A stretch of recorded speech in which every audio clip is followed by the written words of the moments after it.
네, 좋은 아침입니다. 오늘 2023년 4월 15일 토요일이고요. 어느덧 9번째 보이스 콜입니다. 잘 지내셨나요? 제가 있는 곳은 지금 어둑어둑하고 비가 오고 있어요. 흙들이 다 축축히 젖어 있어요. 그래서 푸르른 잎사귀들이 훨씬 더 녹색을 띠는 아침이네요. 여러분들이 계신 곳은 날씨가 어때요? 전국적으로 지금 비가 오는 건가요?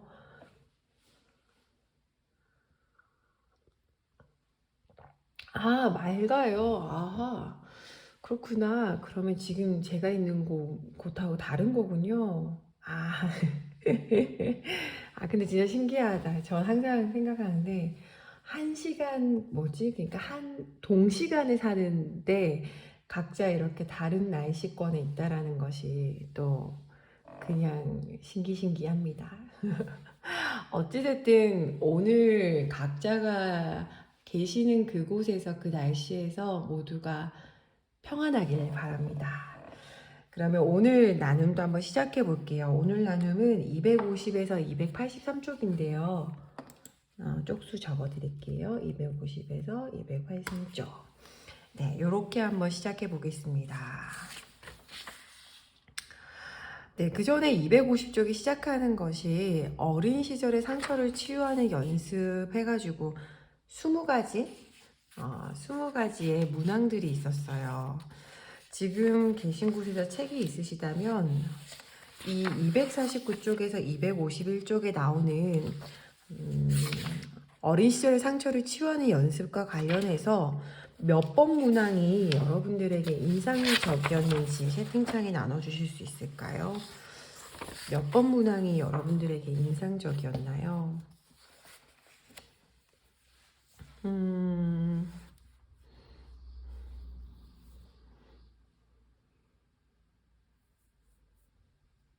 저는 지금 막 보니까 6번 문항에서 나를 믿어줬던 사람은 누구이다. 이렇게 했을 때 고등학교 때 친구 한 명이 생각났어요. 그 어떻게 보면 인생의 첫 위기잖아요. 어떤 수능이라는 것이 도전인데 그때 저를 믿어줬던 친구가 생각이 나요. 음, 뭐 선생님에 대한 이야기도 있고 본보기에 대한 것도 있죠. 여러 가지 어린 시절 상처에 대해서 얘기가 나오고 있는데 그걸 한번 생각해 보면 좋을 것 같아요. 이 챕터의 제목이 의지를 되찾는다 였잖아요. 의지를 되찾는다. 그러니까 내 의지를 되찾기 위해서 나는 그 의지가 꺾였거나 의지가 약해지게밖에 만들 수 없었던 그 어린 시절의 장면을 만나고 그때 나에 대해서 치유하는 것을 언급하고 있어요. 그래서 여러 가지 이야기들이 있는데요. 린님이 1번이요. 1번, 어렸을 적에 아버지는 내 작품이 뭐라고 생각했다. 그때 내 기분은 뭐 했다. 아빠가 엄마한테 아이고, 얘는 노력은 하지만 머리가 나빠. 아이고. 아이, 그건 참, 뭐야, 인정도 아니고, 칭찬도 아니고, 이해도 아니네요. 노력을 한다는 걸 알아주는 것도 아니고, 들었을 때 너무 힘이 빠졌겠어요. 6번이요, 6번. 그랬어요. 미님, 그랬군요. 나를 믿어줬던 사람은 없었다. 너무 마음이 아리네요. 그냥 왜, 저는 이 문항들을 읽으면서 지금 우리가 어느덧 성인이잖아요.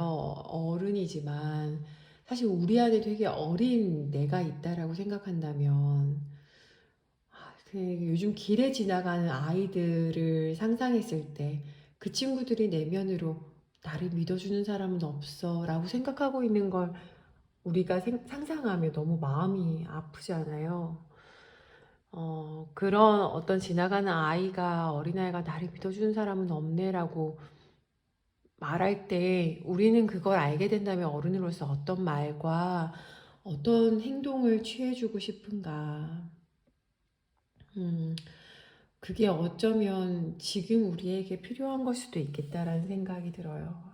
조건 없는, 맞아요. 조건이 항상 붙죠. 맞아요. 어떤 성취해야 되는 그런 것들. 맞아요. 계속 떠오르죠. 그러니까 어렸을 때 되게 깨끗했던 도화지에 뭔가 누가 한번 새겨놓은 문장 같은 거죠. 그리고 어떻게 보면은 인간인 우리는 그때 새겨졌던 옳지 않은 그릇된 신념을 아니라고 교정하기 위해서 굉장히 어른 돼서 많은 노력을 취하게 되는 것 같아요. 그쵸. 무한한 신뢰, 무한한 신뢰를, 그쵸, 맞아요. 참 이게 요즘 왜 아티스트 웨이랑 제가 같이 읽고 있는 책 중에 머니 패턴이라고 있는데 그 두 개를 이렇게 보면은 결국은 어린 시절 원가족, 부모로부터 받았던 그 문장과의 만남 같아요. 뭐 돈에 대한 것이든 내 창조성에 대한 것이든 결국은 내 안에 어린 시절 새겨졌던 그 신념 문장, 내가 믿게 된 문장에 대해서 아니야, 그거 아닌데 라고 몇 가지를 직면하는 여정이지 않나. 그쵸, 받아본 적 없는 사랑을. 근데 이게 조금 시대적으로 되게 메타뷰하게 이렇게 훅 뒤로 보면은 저는 그런 생각이 어느 날 들더라고요. 우리 부모님도 몰랐을 거야. 음. 내가 우리 부모님에게 받지 못했던 그것, 우리 부모님도 사실 주고 싶었지만 받아본 적 없어서 몰랐을 거구나. 더 멀리서 보니까 저는 또 우리 부모님의 어린 아이도 보이더라고요. 무한한 신뢰든 어떤 깊은 인정이든 어린 시절 우리 부모님도 그런 걸 받아봤다면 그래서 조금 더 괜찮은 건강한 어른이 되었다면 그럼 조금 더 넣어가면 내 부모의 부모까지 전 상상하게 되더라고요. 그래서 좀 약간 저는 더 마음을 다지게 됐던 것 같긴 해요. 그럼 나는 어, 내 세대에서 이것을 한번 잘 잡아줘야겠다. 힘들지만 맞지요. 맞아요, 미님. 그러니까요. 그게 우리가 또 전쟁 시대도 겪었고요. 급격한 경제 발전, 산업화 시대도 맞았기 때문에 그 속에 인간의 존엄이라든지 전인성에 대한 이해와 그것을 위주로 하는 어떤 문화는 없었죠. 그래서 가끔 전 제 안에 슬픈 어떤 부정적 신념을 만날 때마다 내 것이 아니야. 내 부모에게 받은 상처가 아니야. 내 부모님도 그 윗세대로부터 받지 못했던 어떻게 보면 히스토리를 느껴요. 그래서 오히려 덤덤하게 그럼 누구의 잘못도 아니라면 지금 있는 자리에서 내가 이 대물림을 멈춰야지. 그런 생각으로 계속 마음을 계속 이렇게 보고 만지고 어루만지고 이렇게 되나 봐요. 제 얘기를 들으시면서 여러분도 공감이 되실지는 모르겠어요. 요즘 저는 좀 그랬던 것 같아요.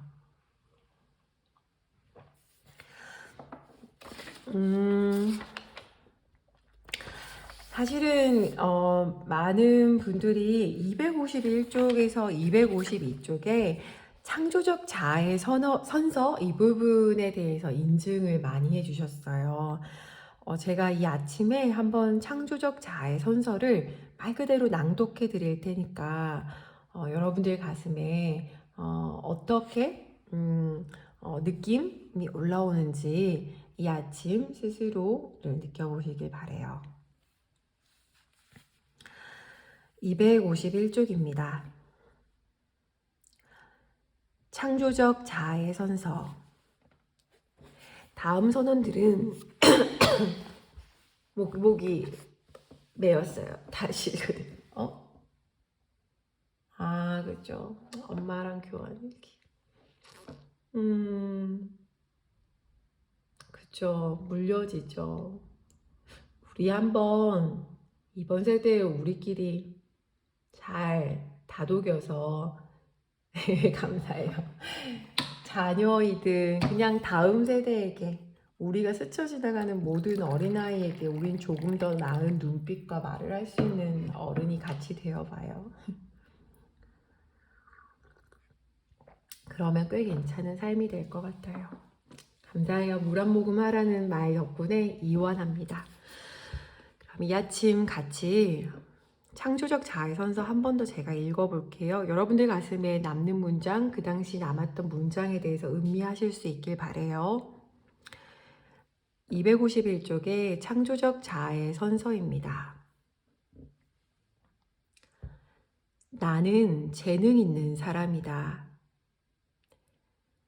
나는 아티스트가 될 권리가 있다. 나는 멋진 사람이자 멋진 아티스트이다.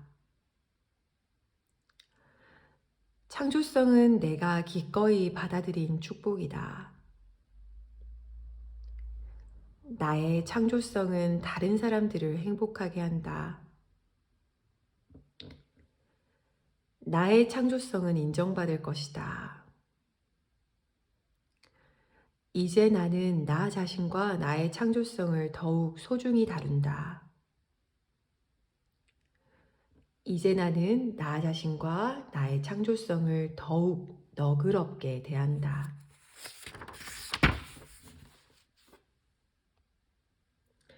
이제 나는 나의 창조성을 열린 마음으로 다른 사람들과 나눈다. 이제 나는 희망을 받아들인다. 이제 나는 확신 있게 행동한다. 이제 나는 창조성 회복을 받아들인다.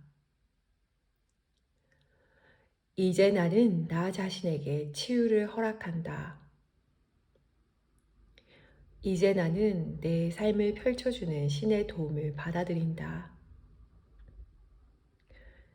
이제 나는 신이 아티스트를 사랑한다는 것을 믿는다.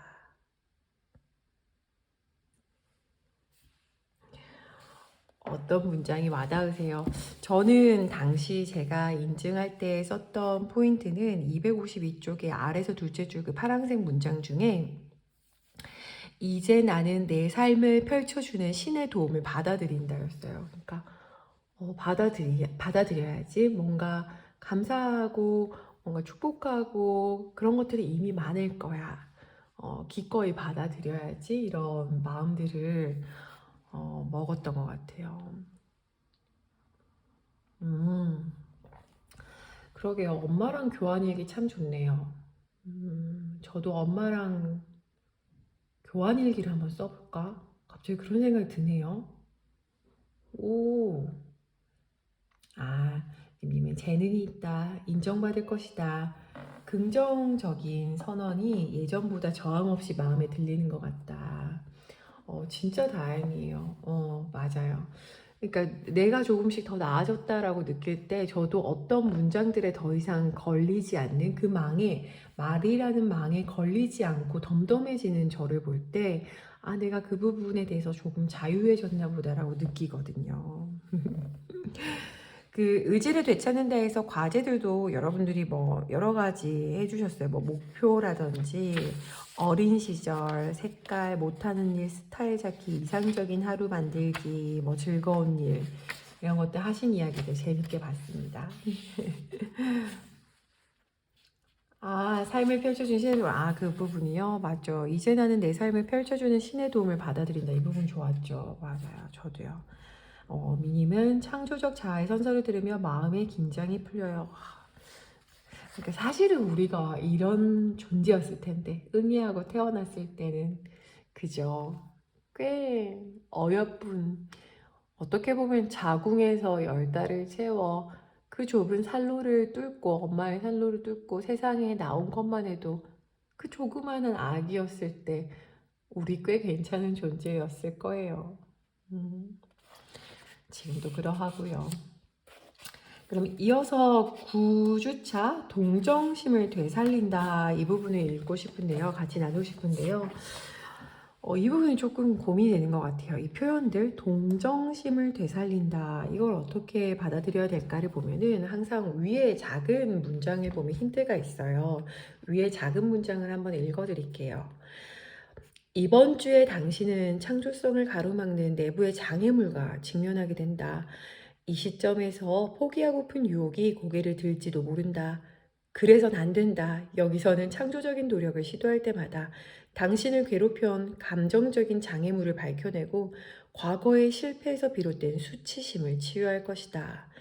창조적인 성취를 갈망하지만 겁에 질린 어린 아티스트를 어루만지면서 동정심을 키우며 감정적 장애물을 해체하고 새로운 모험을 응원할 방법을 익히게 된다. 그러니까 구주차는 결국 동정심이란 말이 나오기 전까지 내부에 있는 어떤 감정적인 장애물하고 만나게 된다고 해요. 그러면서 띵언 네 감사합니다. 그러면서 그 메인 감정 중에 하나를 수치심이라고 표현했어요. 한번 우리 그 부분도 나눠볼게요. 남은 시간 동안 258쪽에 두려움에 대해서 나와요. 네, 중간에 들어오신 지민님, 그리고 아리아님 환영합니다. 258쪽에 두려움의 치료제가 나오면서 당신이 못하는 게 아니고 안 하는 게 아니고 미루는 게 아니야. 단지 당신은 지금 그 길이 막혀 있을 뿐이야. 근데 그 막혀 있게 하는 감정 중에 대표적인 감정이 게으름이 아니라 두려움. 우리가 많은 사람들이 나는 못해, 내가 안 하는 거야 라고 하는데 그게 아니고 두려움이란 표현이 나오는데 그게 막혀 있을 뿐이라고 얘기해요. 전 이거 되게 재밌는 표현이라고 생각하는데 260쪽에 파랑 색깔 문장이 있거든요. 이 부분 좀 같이 읽어드리고 싶어요. 위대한 아티스트가 되어야 한다는 생각은 오히려 아티스트가 되기 어렵게 만든다. 위대한 작품을 만들어야 한다는 생각 때문에 결국 어떤 작품도 만들어내지 못하는 것이다. 이거 정말 이거 정말 뼈저리게 느껴요. 아시는 분들은 아시겠지만 제가 글 연재하는 걸 하고 있잖아요. 제가 그때 그 글에서 썼는데 왜 글 쓰는 걸 하고 싶다고 해요. 많은 사람들이 뭐 하고 싶어요? 그럼 저는 좀 글을 써보고 싶어요. 오케이, 그럼 글 좀 써보세요. 그러면은 글 쓰려고 앉았는데 글을 잘 쓰고 싶어서 글을 한 줄도 못 쓰는 아이러니가 펼쳐지는 거예요. 정말 아이러니하지 않아요? 제 얘기예요. 그러니까 글이 쓰고 싶어서 하겠다고 말하고 앉았는데 그 글을 잘 쓰고 싶기 때문에 글을 한 자도 못 쓰는 거예요. 그러니까 그저 쓰는 기쁨을 누리기도 전에 제 얘기인 줄 그죠? 저도 그렇다니까요. 접니다 저. 그러니까 잘 쓰고 싶어서 내가 기꺼이 쓰는 즐거움을 막는다니까요. 그냥 망치는 글을 쓰면 되잖아요. 뭐든 그냥 말하듯이 뱉어버리면 되는데 잘 쓰고 싶어서 한마디 그러니까 이런 거 있잖아요. 그러니까 만약에 누구랑 얘기를 하는데 저 사람한테 말을 잘해주고 싶은 거예요. 근데 만난 동안에 말을 한마디 못하고 들어오는 거죠. 잘하고 싶어서. 그죠. 맞아요. 정말로. 그러니까 내가 글 쓰고 싶단 마음이 먼저인데 누가 내 글을 보고 감탄하고 인정해주는 것이 먼저가 되면 내가 글을 쓰는 순수한 기쁨이 자꾸 우선순위에서 밀리고 진짜 웃긴 건 그렇게 되면은 글을 쓴다라는 행위의 기회를 계속 박탈해요. 누가? 우리 자신이. 제 얘기입니다. 제 얘기입니다. 여기 또 같이 계신 분도 계시지만 내일 오전 9시에 연재글이 나가야 되는데 아직 3줄밖에 쓰지 못했습니다. 저는 이렇게 라이브하고 바로 카페 가서 글 쓰기 전에는 안 나올 겁니다. 그러니까 여기 나온 것처럼 위대한 작품을 만들어야 한다는 생각 때문에 결국 어떤 작품도 그러니까 어설프더라도 계속 작품을 만들어내야 최근에 나왔던 문장 중에 그거 있잖아요. 그걸 해보는 것 외에는 그걸 배우는 방법은 없다고. 글을 잘 쓰고 싶으면 엉망인 글을 많편을 쓸 각오를 해야 되는데 우리가 봤던 그 작가들의 노고와 과정은 이해하지 못한 채 그 정도 글을 써야 된다는 마음에 아예 내가 망치는 엉망인 글을 쓸 기회 혹은 글 쓰는 것의 순수한 기쁨을 누릴 수 있는 기회마저도 스스로에게 안 주는 거예요. 이야, 이거 명언이다. 완벽주의 말고 완성주의. 아멘이네요, 갑자기. 그러네요. 완성주의. 멋있는 말이다. 맞아요. 그러니까, done is better than perfect 이런 말이 있거든요. done is better than perfect. 그러니까 완벽한 것보다 done, 끝났다, 해냈다. 일단 해내는 거, 엉망이라도 거지 같더라도 done 하고 finish를 한번 누르고 저장하는 것이 perfect, 완벽한 것보다 훨 낫다라는 말도 있어요. 저 그 말 정말 좋아해요. done is better than perfect. 그래서 항상 done 하려고 노력합니다. 내일의 연재글도 done 하겠습니다. 그래서 자기 안에 그런 두려움이 있다 얘기하면서 그것을 우리가 극복하는 치료제는 딱 하나밖에 없는데 그게 사랑이라고 이야기합니다. 그러면서 얘기하는 게 결국 당신은 이걸 시도하려고 할 때 유턴을 겪게 될 거야. 너가 하려고 할수록 창조성의 유턴이 있을 예정이야. 실패를 하게 되겠지.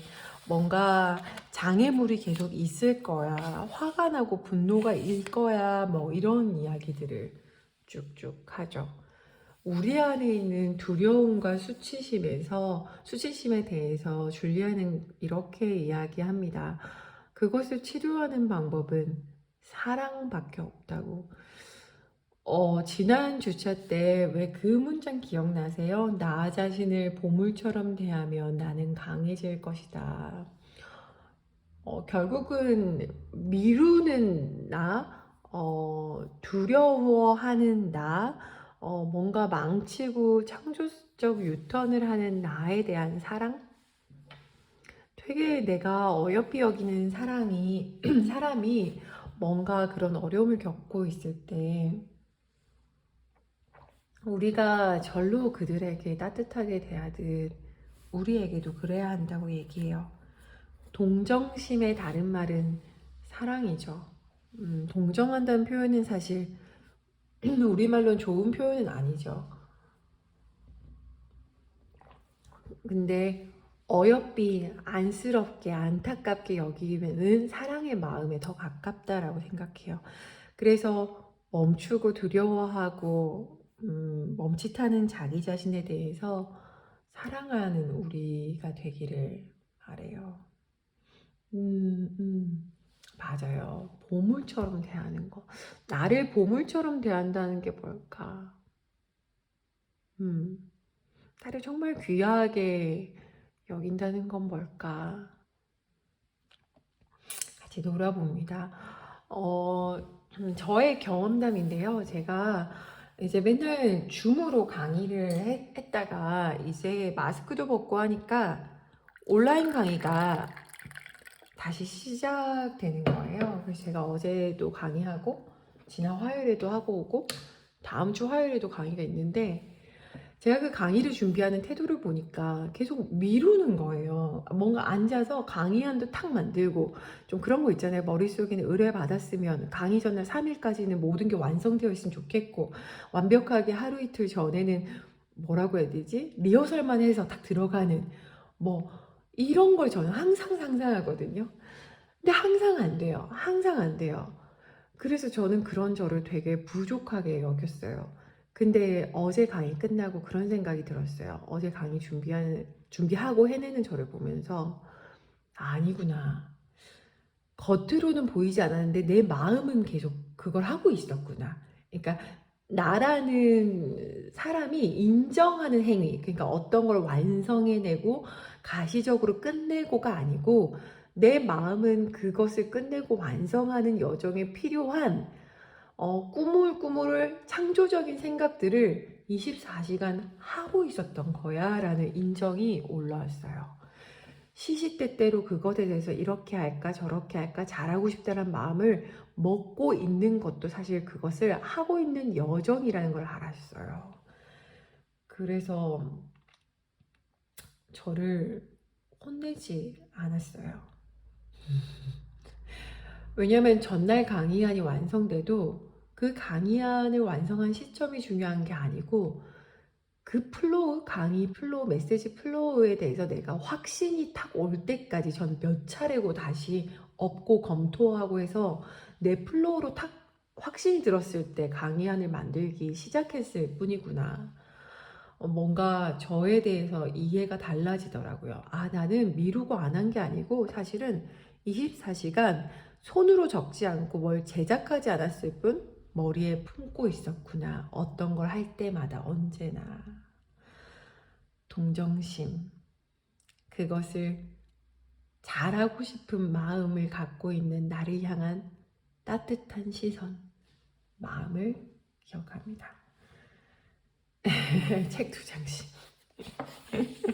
그쵸.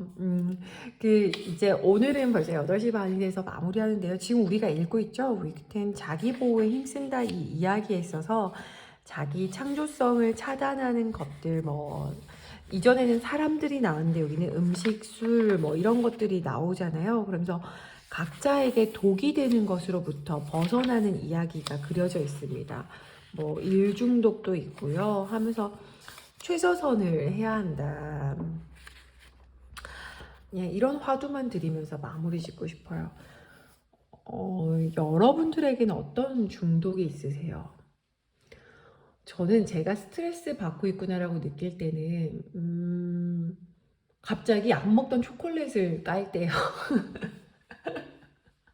전 커피는 아메리카노만 먹는데 갑자기 바닐라 라떼를 주문하는 저를 보면 알아요. 갑자기 막 맥심 믹스 커피를 막 갑자기 타고 있어요. 손 떨면서. 그러면 제가 너 뭔가 지금 압력 아래에 있구나. 뭔가 스트레스 받고 있구나. 뭔가 긴축되어 있구나라고 느껴요.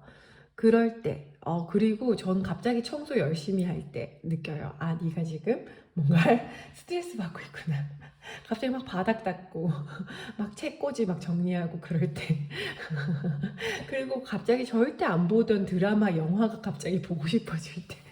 그래서 제가 그래도 이번에 10장을 읽고 있는 중이어가지고 제가 강의 준비를 최근에 많이 했댔잖아요. 강의 준비하면서 몇 번 제 서재를 전체를 다 엎어서 청소하고 싶고 책장 위치를 바꾸고 싶은 제 마음을 눌렀어요. 성향아, 넌 지금 책장을 옮기고 싶은 게 아니라 너무 스트레스 받아서 어디에 풀고 싶은 거지. 그 시간에 알아. 근데 그 시간에 앉아서 강의 준비하자. 또 책장 옮기고 나면 피곤해서 눕는다? 그러면 내일 되면 또 강의 못 만들어 이러면서 혼자 달랬어요. 그러니까 자기만의 시그널이 있는 것 같아요. 내가 정말로 창조하고 싶은 무언가가 있는데 그게 나에게 엄청 큰 스트레스나 압력을 주면 우리는 격하게 회피하기 시작하죠. 유튜브 채널 보기 맞아요. 저도 막 하루 종일 일하고 나면 잘 때 유튜브 쇼츠 같은 거를 이렇게 되게 짧잖아요. 그거를 막 채널 돌리듯이 막 넘기는 저를 볼 때 또 알죠. 네가 오늘 하루 정말 힘들었구나. 자라. 예전에 그런 생각이 있어요. 한참 너무 피곤하면은 저녁에 와서 맥주 한 잔 먹는 게 되게 저의 낙이었는데 지금은 맥주를 끊었어요. 술을 끊었는데 맥주 한 잔 먹는 저를 보고 언젠가 한번 자기 대화에 이제 그런 말을 썼어요. 그렇구나. 나 일한다고 하루 종일 의자에 앉아서 내 다리는 순환이 안 돼서 팅팅 붓고 내 눈은 하루 종일 모니터 본다고 벌겋고 어깨는 긴장돼서 승모근이 아프고 온몸이 스트레칭이 안 돼서 팅팅 부어있는 그 몸에게 나는 잠도 주지도 않고 장 같은 데도 휴식도 주지도 않고 거기다 맥주를 넣었구나. 그러니까 기쁘지 않은 맥주 있잖아요. 기뻐서 먹는 거 제외할게요. 그때 알았어요. 아, 중독이다. 패턴이구나. 아니야. 나는 피곤할수록 내 위와 장을 쉬게 해줄래. 그렇게 한번 생각했던 적이 있어요. 제 얘기 들으면서 여러분들도 어떤 장면이 떠오를 것 같아요. 나만이 가지고 있는 어떤 중독, 내가 어떤 걸 해야 할 때 보이는 태도들, 그것들을 돌이켜 보시면서 진짜 나를 보호한다는, 진짜 나를 보호하는데 힘쓰는 방향은 어느 쪽일까? 라는 것에 대해서 한 번쯤 뒤돌아보실 수 있길 바랍니다. 8시 반이에요. 함께 해주셔서 감사해요. 저희 지금 오늘 284쪽 읽을 차례군요. 요가난다 올린 건 보셨지요? 아, 네, 일 중독에 대한 거군요. 예전에 했을 때는 전 이거 완전 그런 사람인데 지금은 괜찮아요. 오늘도 그죠? 284쪽에서 87쪽까지 읽고 또 함께 하겠습니다. 제가 요가난다 올렸잖아요. 사실 요가난다 선택하고 진도표 만들면서 손이 많이 떨렸어요. 이렇게 두꺼운 책을 과연 제가 읽을 수 있을까, 완독할 수 있을까 생각했는데, 그리고 이 책은 사실 제 개인의 취향이 아니에요. 근데 왜 선택했냐면, 그때 최초에 우리가 선택했던 신과 나눈 이야기 합권 읽을 때, 거기에서 추천한 책이 이 책이었거든요. 근데 당시 읽었던 멤버들이 신과 나눈 이야기도 좋았는데 그럼 이 책은 어떤 걸까? 라고 해서 호기심으로 언젠가 읽자라고 해서 각자 하기로 해서 지금 선택은 됐는데요. 진도를 만들면서 가슴이 두근거렸습니다. 과연 내가 이 요기의 생애를 내가 소화할 수 있을까? 근데 한 번쯤은 그래요. 유한한 삶에서 한 번쯤은 읽어보고 싶어요. 여러분들과 함께라면 완독은 한 번 할 수 있을 것 같아요. 우리 진도표 보면 이제 마지막 진도표에서 셋째 장이죠. 마지막이에요. 어느덧 62일 차인데 이제 20일 남았네요. 아티스트 웨이와 남은 20일 우리 같이 잘 만나고 또 잠시 쉬었다가 다음 책으로 또 만나도록 하겠습니다. 그럼 오늘 보이스콜도 여기까지 할게요. 마감하겠습니다. 오늘도 함께 해주셔서 감사했어요. 어디에 계시든 평안하시고 행복하시길, 쉼이 있으시길 바랍니다. 좋은 주말 보내세요. 안녕히 계세요.